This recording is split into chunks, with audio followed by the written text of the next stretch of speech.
Meus caros colegas, meus queridos amigos, o convite para fazer esta palestra aos jovens colegas que começam a fase clínica do seu curso de medicina foi para mim uma honra.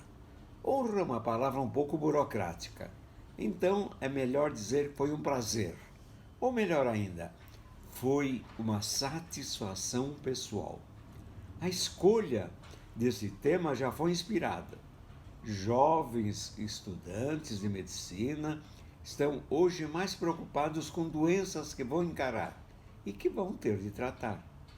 E a amamentação se refere à prevenção de doenças e, mais do que isso, ao estímulo, à felicidade pessoal. Felicidade do bebê, felicidade da mãe, felicidade da família. Vocês demonstram desde já que pertencem a uma geração não só atualizada, mas posso dizer avançada. Quando eu entrei no 4º ano da Faculdade de Medicina da Universidade de São Paulo, exatamente o ano que vocês estão atualmente, começou meu curso de pediatria com o professor Pedro de Alcântara. Pedro de Alcântara era um excelente didata. Aliás, ele confessou que ele preparava as aulas com todos os detalhes e ele tinha 2 aulas um pouco diferentes, uma reservada para os anos pares e outra para os anos ímpares. Como na época não era incomum os alunos repetirem o ano, ele não queria que os estudantes dissessem que ele dava uma aula igual todos os anos. Então, ele começava a sua primeira aula, que era a aula de amamentação, dizendo: o leite materno é o alimento ideal para o recém-nascido e nenhum outro alimento pode substituí-lo com vantagem. Mas, na falta de leite materno, completá-lo com mamadeira, preparada com leite de vaca diluído a 2/3, acrescentado de 5% de açúcar e 3% de maisena. Às vezes podia ser creme de arroz ou farinha de aveia. Dar quanto aceitar até deixar resto, aproximadamente a cada 3 horas. E antes de continuarmos, um pouco de história. As gerações humanas sobreviveram e se sucederam porque no início os filhotes dos seres humanos eram amamentadas pela própria mãe e dela recebiam o alimento ideal para a sua sobrevivência e para seu crescimento inicial. Depois, com o tempo, as mães da classe alta deixaram de amamentar, mas as crianças continuaram a ser amamentadas pelas amas de leite. Continuava o leite humano, embora agora com ligações afetivas distorcidas. Mais tarde, as amas de leite deixaram de ser disponíveis, porque as mulheres foram arregimentadas como força de trabalho nas fábricas e se tornaram operárias. Então, passou-se a usar o leite mais facilmente disponível. Qual era o leite disponível? O leite de vaca. Mas o leite de vaca foi feito para o bezerro. Vejam a desproporção: bebê humano versus bezerro. Então, o leite de vaca não seria exagerado para o bebê humano? Aí veio a ideia: vamos diluí-lo em água. 2/3. 2/3 significa 2 partes de leite e 1 parte de água. Parecia ser uma boa proporção para tornar a quantidade de proteína do leite de vaca adequado ao crescimento de uma criança. Mas aí ocorria também um decréscimo dos carboidratos e, consequentemente, diminuição do fornecimento calórico, o qual se tornava insuficiente. Solução prática: adicionar carboidrato, que é uma excelente fonte calórica. Qual o carboidrato mais facilmente disponível? Açúcar. Mas aí o leite ficava muito doce. Solução inteligente: uma parte de açúcar e outra também de carboidrato, mas um carboidrato não doce. O mais fácil na prática, na época, era a maisena. Às vezes também creme de arroz ou farinha de aveia. O valor do leite humano continuava reconhecido. Mas sendo realista, nem todas as mães amamentavam, ou não amamentavam o suficiente. E as crianças precisavam de leite até para sobreviver no início de sua infância. Acontece que, por necessidade de sobrevivência econômica e por serem arregimentadas como força de trabalho nas fábricas, as mães pobres desmamavam precocemente seus filhos e forneciam leite de vaca. Acontece também que precisavam preparar o leite para o dia todo e não dispunham de geladeira naquela época. O leite se contaminava. E se contaminava com o quê? Com bactérias intestinais, já que os recursos sanitários e higiênicos eram precários e insuficientes, e até a lavagem das mãos ainda não era um hábito bem instituído. Consequência: diarreia bacteriana, diarreia causada por bactérias, porque na época nem se falava em vírus. Diarreia causava desidratação. Aprendemos a tratar as crianças desidratadas com soro intravenoso, quer dizer, soro aplicado diretamente na veia. Na época, nós internos e depois nós residentes ficávamos satisfeitos com o resultado inicial. Mas, se a desidratação era corrigida, a diarreia persistia, a desnutrição se acentuava e as crianças acabavam morrendo. Morriam do quê? A gente colocava no atestado de óbito broncopneumonia, porque broncopneumonia era a causa final do óbito. A mortalidade infantil era muito alta. Em 1960, fazem 60 anos, era de 124 por cada 1.000 nascidos vivos. Vejam a diferença comparando com hoje, que é de apenas 7,5 por cada 1.000 nascidos vivos. 124 para 7,5, uma redução de 94%. Assim que me formei na Faculdade de Medicina da Universidade de São Paulo, fiz um ano só de residência no Hospital das Clínicas. Foi importante para mim e foi importante para a minha formação. Por que não fiz o segundo ano? Não fiz o segundo ano, pois notei que ele ainda não estava bem estruturado. Não valia a pena na época. E eu precisava começar a trabalhar. Com a ajuda de meu pai, abri meu consultório no bairro do Ipiranga, onde nasci e onde morei por um longo tempo. E fui me oferecer para trabalhar, de graça naturalmente, no ambulatório da Clínica Infantil do Ipiranga. Ali tratava a população pobre, mas não miserável. Eram famílias e operários. Eu recebia no ambulatório crianças magras, pálidas, barrigudas. A gente dava vermífugo, dava ferro e reforçava a alimentação. Reforçava a alimentação como? Com leite de vaca, nas mamadeiras preparadas no lactário da própria Clínica Infantil do Ipiranga. E esse leite era dado para as famílias pobres, doado sem custo. A criança voltava um mês depois. Era outra. A gente quase não reconhecia. Mais tarde, com a abertura do serviço de emergência, passei a dar plantão, para ganhar alguma coisa, né? E lá me surpreendi com uma realidade diferente. No ambulatório era pobreza, no pronto-socorro era miséria. Vejam a diferença, pobreza versus miséria. Vinha gente no pronto-socorro, vinha gente sem recursos de toda São Paulo, porque não havia ainda disponíveis serviços de pronto-socorro gratuitos e de boa qualidade em nossa cidade. E a mortalidade infantil era alta. A causa dessa mortalidade era a desnutrição associada à diarreia. A diarreia era de causa infecciosa e a infecção era causada por bactérias. Na época, nem se falava em vírus.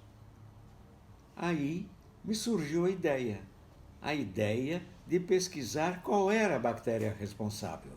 Se eu soubesse qual era a bactéria, eu poderia fazer a indicação do melhor antibiótico. Então, fiz pesquisas muito adiantadas para a época. E cá entre nós, adiantadas até para hoje. E em que essas pesquisas eram adiantadas?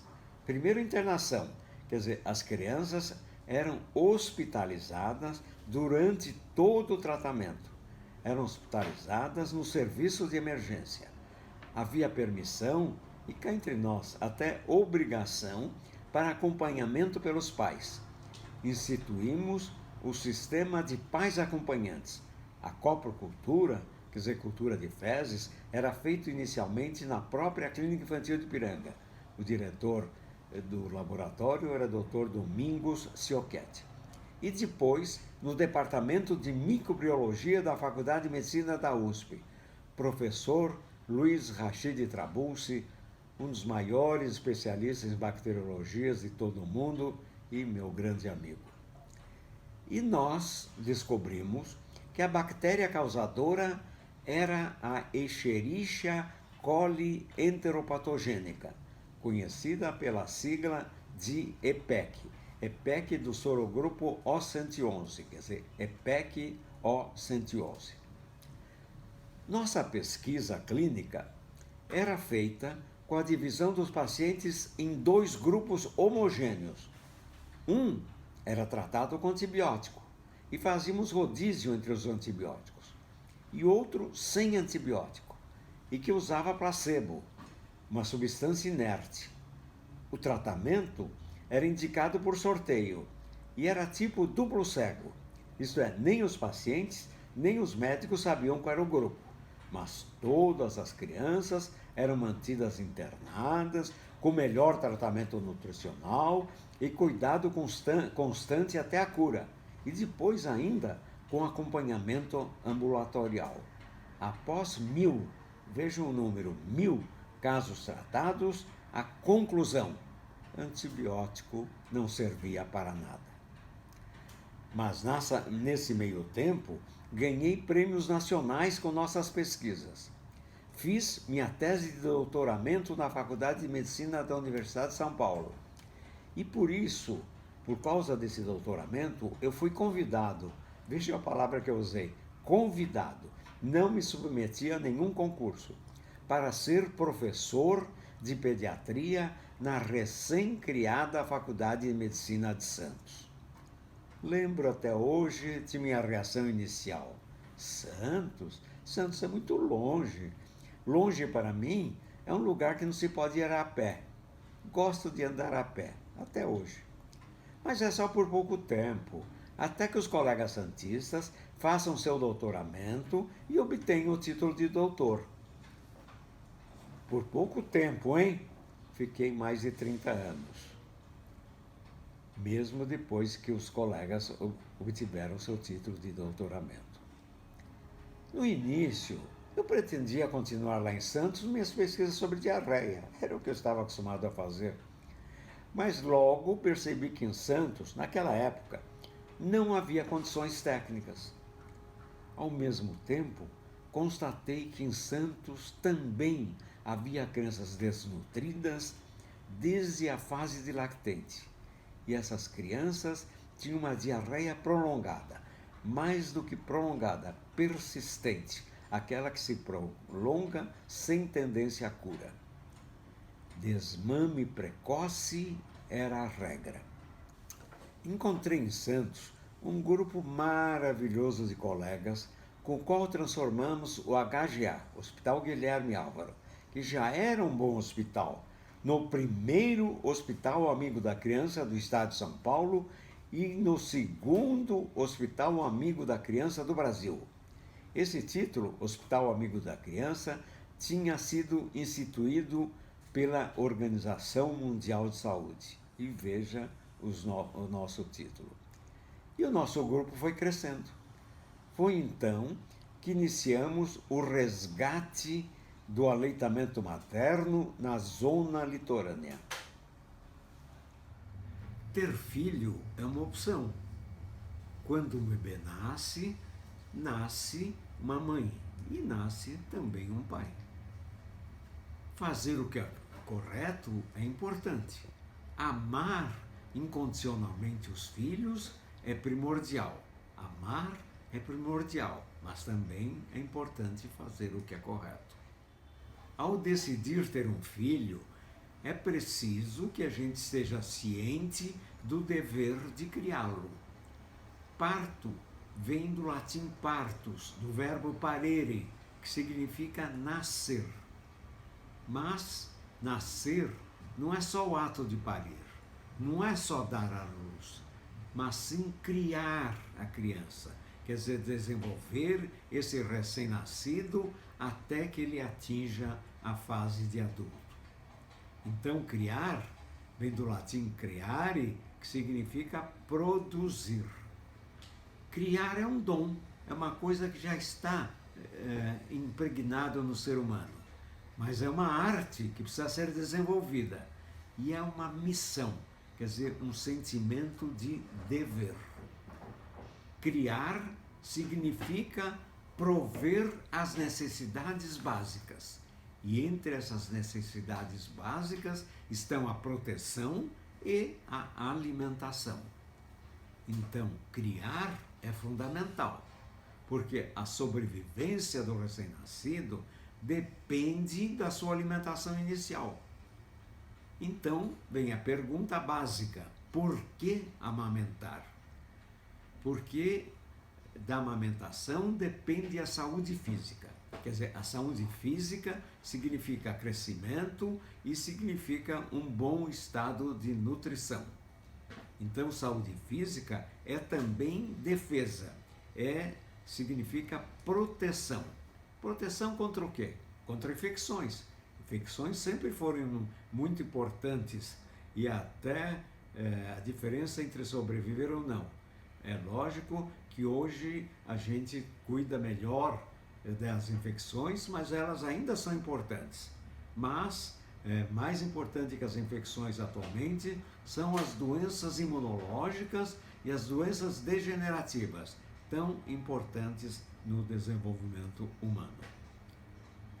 Então, é importante saber que o estado nutricional no primeiro ano de vida, que é tão importante, esse estado nutricional pode ser comprometido por uma alimentação inadequada. Então, é importante saber o que é alimentação normal. Vejam a definição de alimentação normal: aquela que garante o estado nutricional ideal. Tão simples, não? No primeiro semestre de vida, a alimentação normal é constituída por um único alimento, quer dizer, o leite humano, em regime de livre demanda, quer dizer, sem horário rígido, mas de acordo com as necessidades de cada bebê. Já no segundo semestre e depois ainda no decorrer de todo o segundo ano, o leite humano continua importante, mas agora precisamos adicionar alimentos complementares, quer dizer, vem a alimentação complementar. Então, volto a insistir que é importante se atentar ao estado nutricional no primeiro ano de vida, porque ele não é apenas um bebê saudável, mas ele repercute por toda a vida do indivíduo. Então, o recém-nascido, e não só o recém-nascido, o lactente, quer dizer, o bebê no começo da vida, apresenta uma deficiência imunológica. Isso sempre me intrigou. Será que a natureza esqueceu ou falhou em dotar o seu recém-nascido e o seu bebê de suas defesas imunológicas? Não, a natureza proporcionou um suplemento biológico, que é o leite humano. o leite materno. Por isso, o bebê, o recém-nascido e o lactente têm uma dependência biológica da sua mãe. Saúde física é importante, mas não é só saúde física. Para nós, todos, importa também a saúde mental. Saúde mental. Saúde mental depende do desenvolvimento neurológico. Quando a gente fala em desenvolvimento neurológico, nós estamos pensando na aquisição de habilidades, habilidades intelectuais e habilidades motoras. Mas a saúde mental depende também de um vínculo emocional com a mãe, um vínculo social com a nossa comunidade. O leite materno é importante para a maturação do cérebro. E a maturação do cérebro leva ao desenvolvimento neurológico e ao desenvolvimento motor. Então, no lado oposto, temos o desmame precoce. O desmame precoce, por que ocorre? Ele pode ser causado por ansiedade, pode ser causado por informações inadequadas, até hoje, né?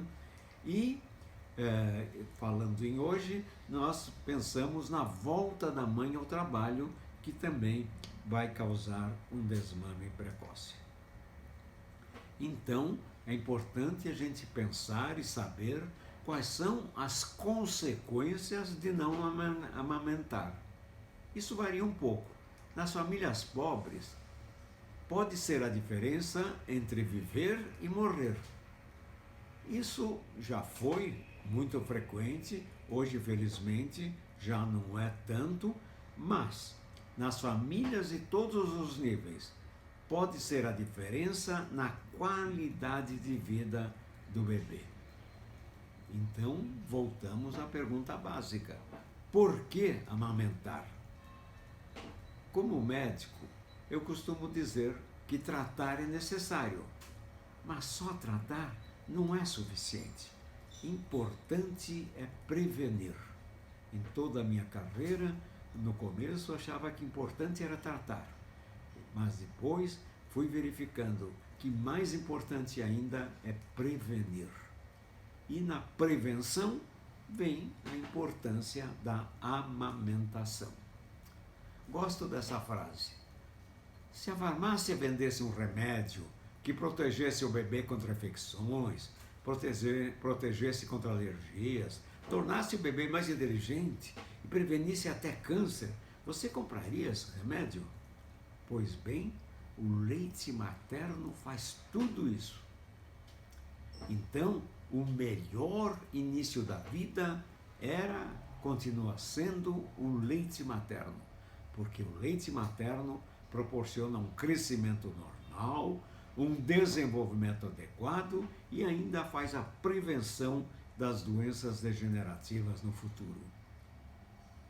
Desenvolvimento, vejam, eu acho interessante, começa com o prefixo des, que significa sair. Então, desenvolvimento é sair. Sair do quê? Sair do envolvimento. Sair do desenvolvimento para onde? Rumo à independência. Leite materno é um alimento essencial. É um alimento completo no primeiro semestre de vida. Vejam, quando eu digo completo, significa que não precisa nada mais, nem água. Então, é bom a gente insistir mais uma vez quais são os efeitos do leite materno. O leite materno tem um efeito protetor. Esse efeito protetor é específico, é interessante. Ele se aproveita da experiência prévia dessa mãe. A experiência da mãe, quer dizer, toda a experiência que a mãe adquiriu em sua vida, ela transmite através do seu leite. Mas é também um efeito protetor inespecífico, quer dizer, não depende só da experiência prévia da mãe, porque ele está presente no leite de peito de todas as mães, independente de sua experiência. O leite materno apresenta uma proteção específica. que está registrada na imunoglobulina A secretora, conhecida como IgA-AS, que protege as mucosas, que são tão importantes no nosso organismo. Mas também tem uma proteção inespecífica. E aqui vemos alguns dados, alguns fatores dessa proteção: lactoferrina, lisozima, ácidos graxos, oligosacarídeos e vejam uma coisa importante: a flora intestinal benéfica proporcionada pelo leite materno. A nossa flora intestinal constituída de bifidobactérias e de lactobacilos. E essa flora intestinal benéfica é proporcionada pelo aleitamento materno. Quando a gente fala no efeito protetor do leite materno, a gente pensa principalmente contra infecções. Infecções são tão importantes. E dentro dessas infecções, a diarreia infecciosa, vocês vejam, está em negrito por causa da sua importância. Mas também vale as infecções das vias aéreas superiores, as otites de repetição e as infecções urinárias. E vejam que o efeito protetor não é só durante a amamentação, não é só durante o período da amamentação. Existe uma persistência dessa proteção pela estimulação ativa do sistema imune. Quer dizer, o leite materno faz uma estimulação ativa do sistema imune que persiste mesmo depois do período da amamentação. Outra coisa que hoje nos preocupa bastante é a alergia.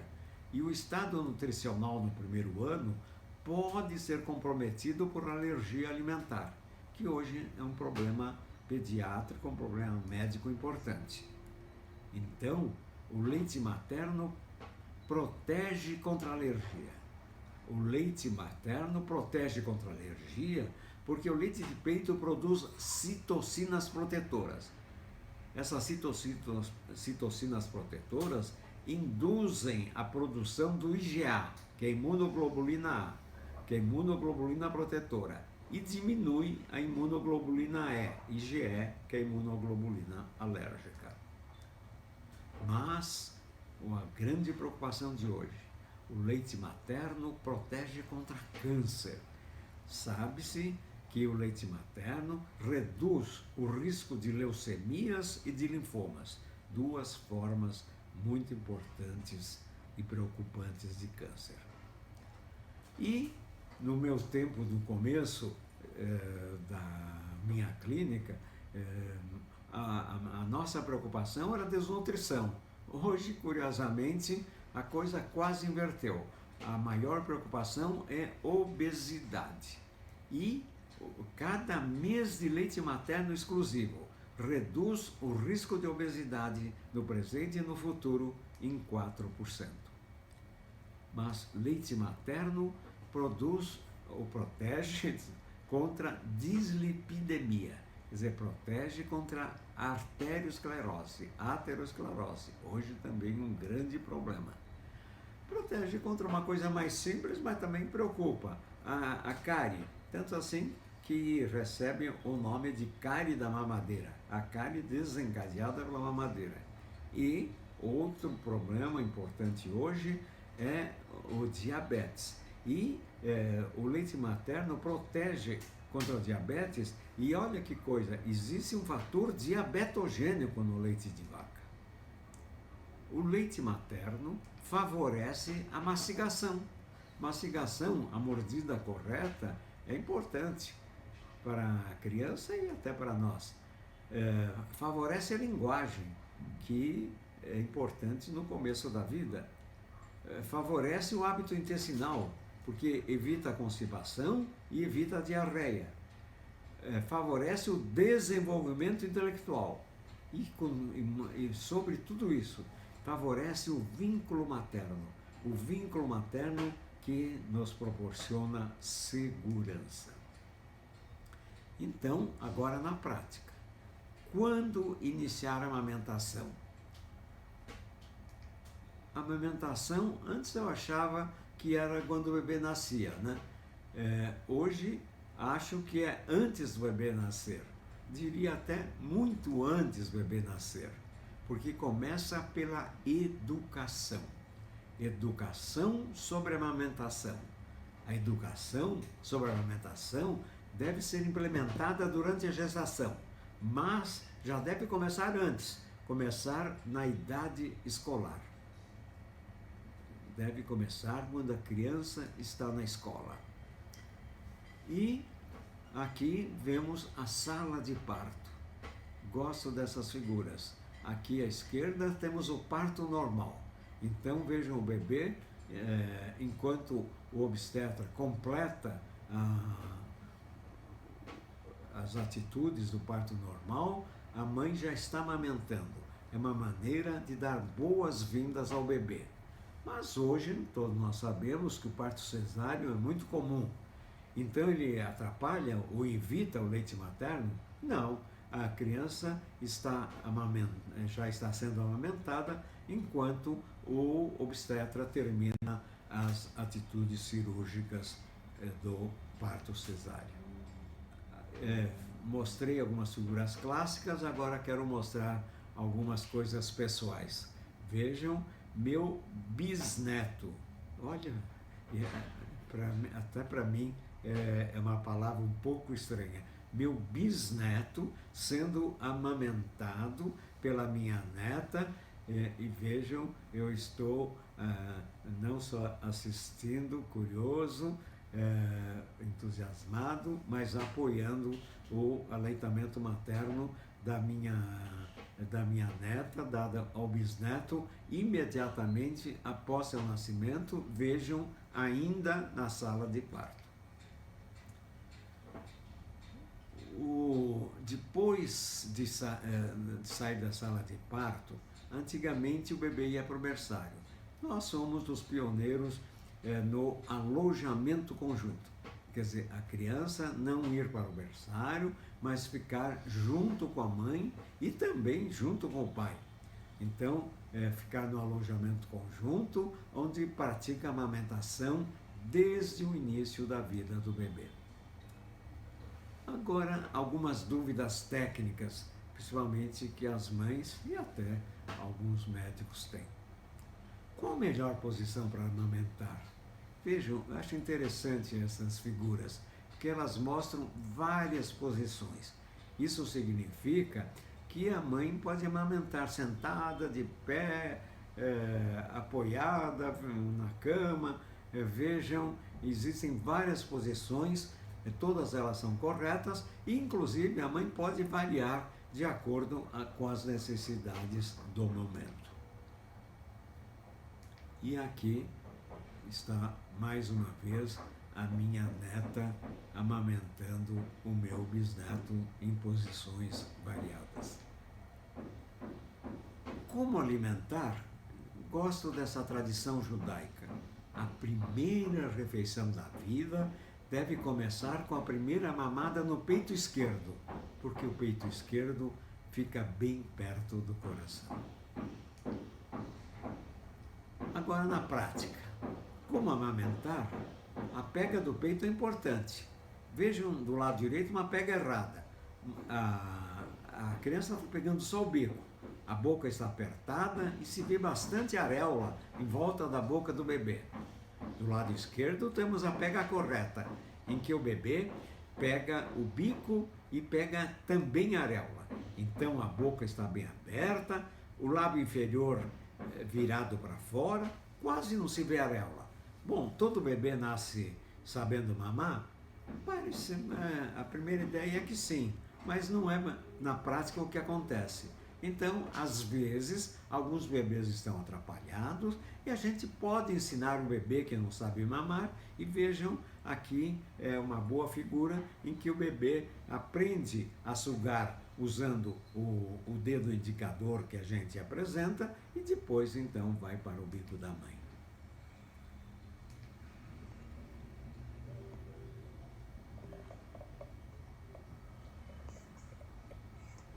Esta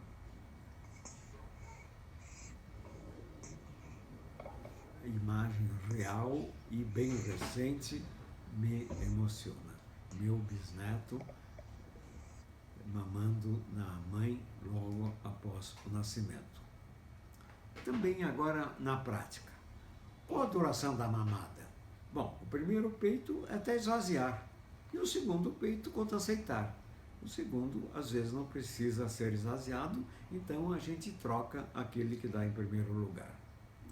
Existem algumas dúvidas para as mães. Às vezes o leite está demorando para descer, outras vezes ele, durante a amamentação, ele diminui.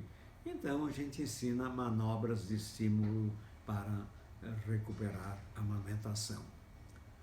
Hoje é comum, é quase o habitual, a mãe amamenta, mas ela trabalha fora de casa. Então ela deve desistir de amamentar? Não, ela deve se adaptar de acordo com as circunstâncias. Vejam, a pandemia trouxe tantos problemas, mas trouxe também algumas vantagens, como sempre, né? Aqui vemos algumas mães passaram a trabalhar em home office e em home office fica mais fácil para elas trabalharem e amamentarem ao mesmo tempo. Mas nem todas trabalham em home office. Mesmo no trabalho presencial, é importante saber que existe um direito de amamentar no trabalho. Esse direito de amamentar no trabalho é garantido por lei. Agora, eu gosto de futebol. E tem muitas mães, muitas mulheres, não era comum no meu tempo, mas hoje a mãe torcedora, a mãe que gosta de futebol. Então ela não pode ir no estádio, ela só pode assistir de casa. Não tem muita graça. Não, olhem que interessante. O Racing da Argentina teve uma iniciativa pioneira, criando uma peça que facilita o processo de amamentação dos bebês nos estádios. Vejam uma camisa que tem um top que cobre o seio durante a amamentação.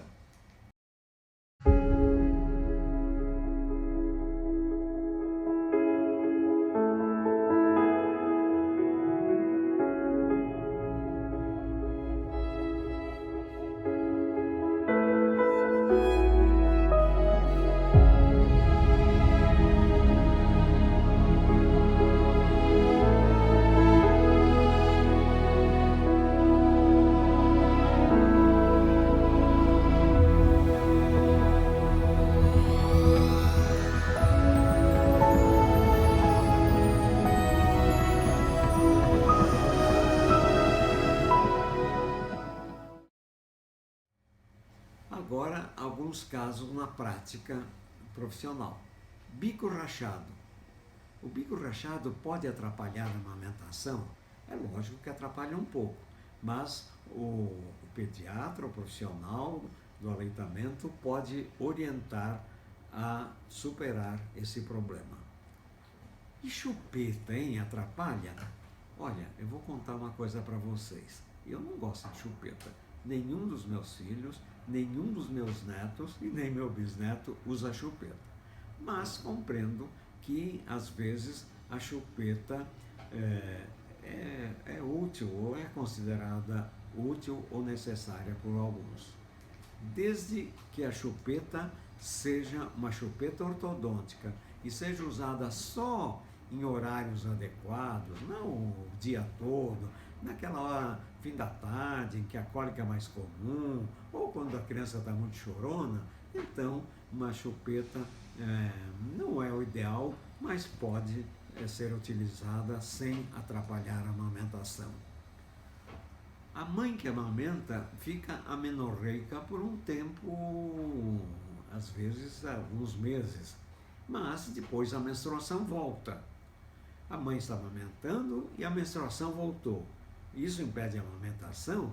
Como é que fica? Não, ela pode continuar a amamentar. E a mãe grávida pode amamentar? A amamentação reduz o risco de gravidez, mas não elimina totalmente.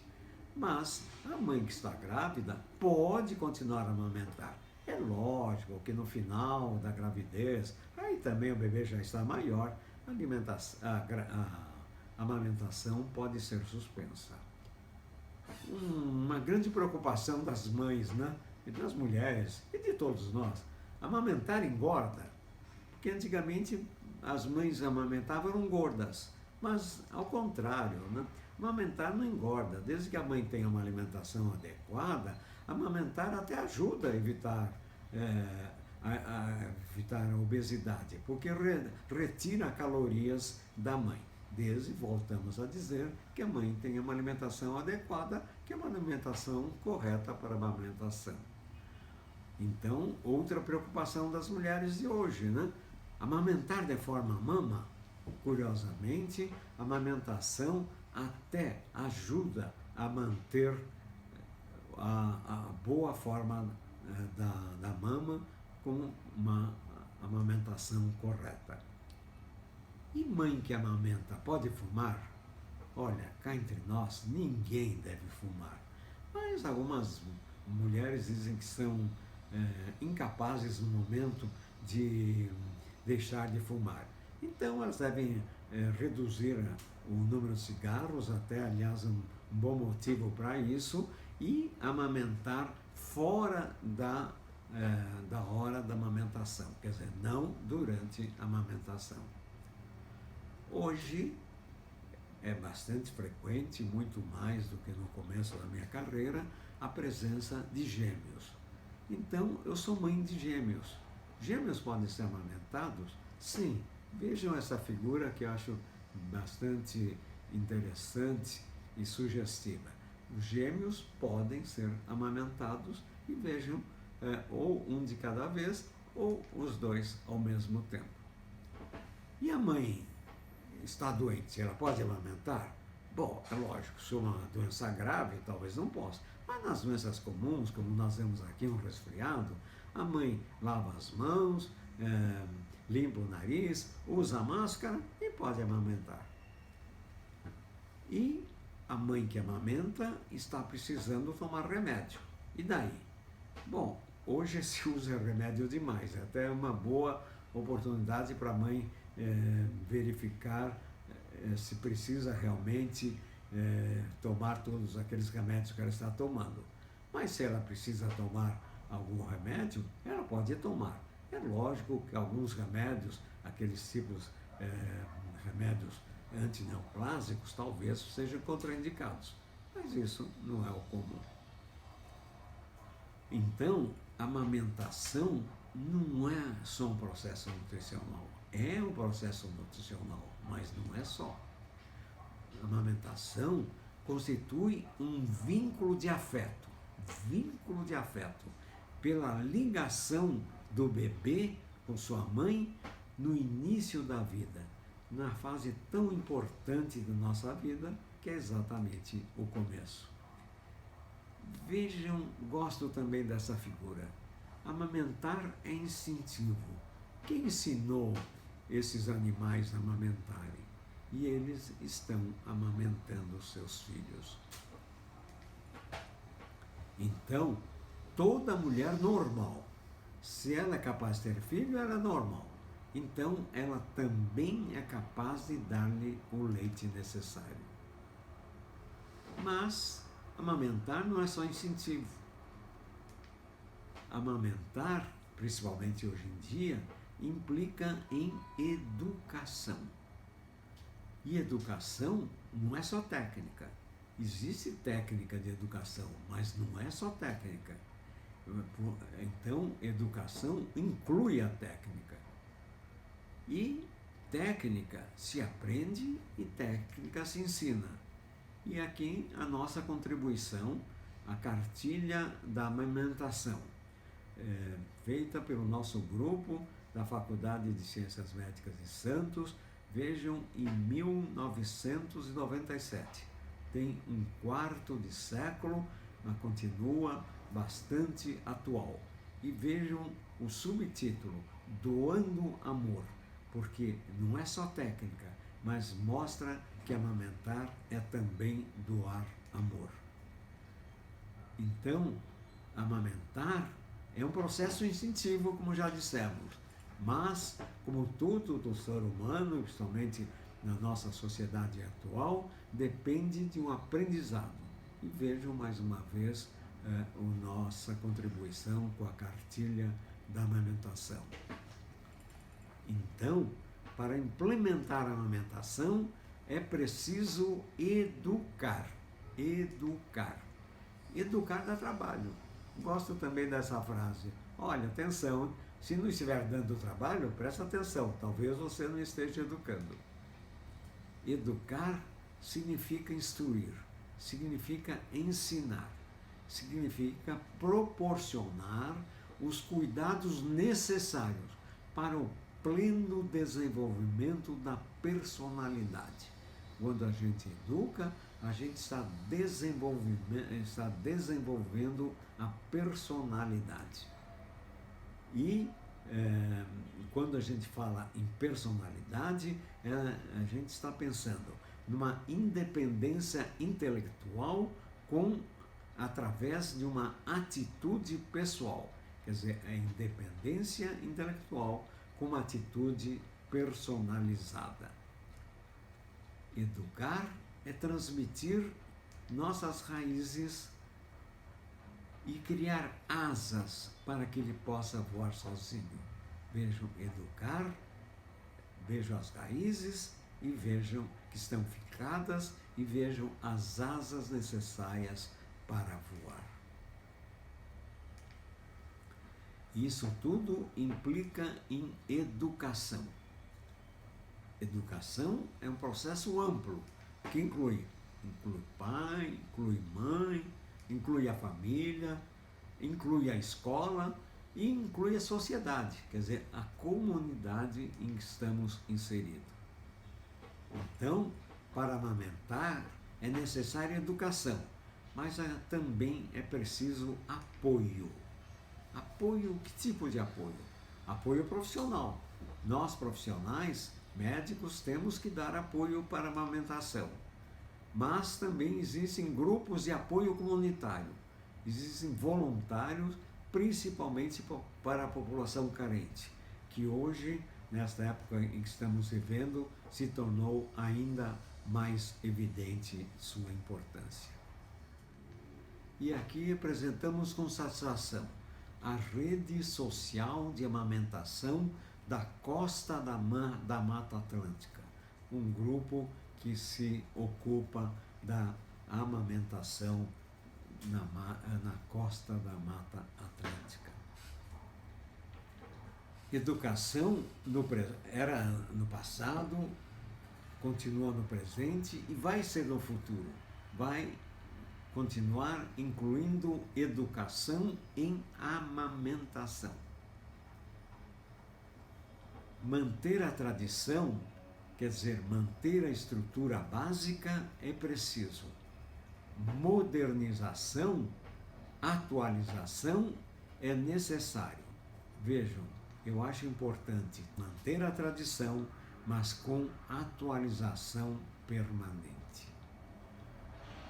Educação em amamentação é muito importante. Educação significa associar amor, que é incondicional, com respeito, que precisa de limites. Vejam, algo incondicional e algo com limites. Amor com respeito. Então, educação é importante e educação em amamentação é necessário. Já mencionamos que a sobrevivência do recém-nascido depende da sua alimentação inicial. E mesmo com todo o progresso da tecnologia moderna, o leite materno continua insubstituível.